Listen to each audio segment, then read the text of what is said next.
The story of the first Thanksgiving that many of us grew up with is a myth. Let's start with the commonly believed and repeated story.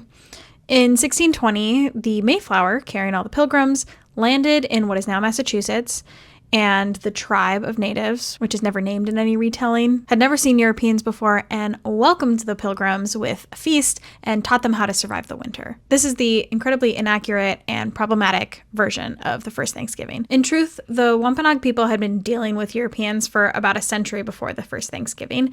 Europeans had been traveling to the Americas to not only trade, but also to raid for slaves. By the time of the Pilgrims' arrival, the Wampanoag people had already been decimated not only by slave raiders, but also by a pandemic that really swept through and was started by European contact. So when the Pilgrims landed in 1620, there was a wariness by the Wampanoag people to interact with these newcomers because of the history that they already had with Europeans. So there was dissent among the Wampanoag tribe and the many clans within the Wampanoag tribe of how to handle the newcomers. On one side, they wanted to ally and trade with the English in order to defend themselves against a neighboring tribe, the Narragansett.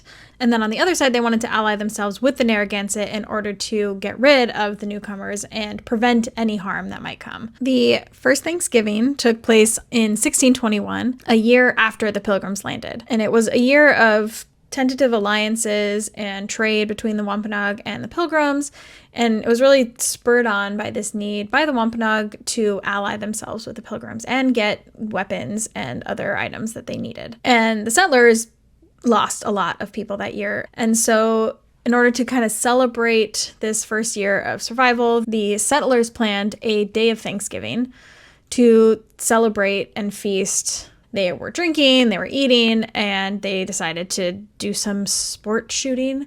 And the Wampanoag people who were nearby heard the gunshots and thought maybe the Pilgrims were attacking. So the Wampanoag people arrived, and with just enough trust, they joined the event for the next 3 days, according to the Pilgrims' records. So the first Thanksgiving was really just one event in this very tumultuous relationship between the Wampanoag and the European settlers for basically a century. So how did it become this sanitized fairy tale that we all hear every year? We have a few more videos that explore the stories of 3 very popular Thanksgiving menu items: the turkey, the green bean casserole, and the pumpkin pie. Embroiled in that story is white Protestant nationalism, the fight against women's suffrage, the fight for abolition during the Civil War, and even U.S. intervention in Iranian politics in the 50s.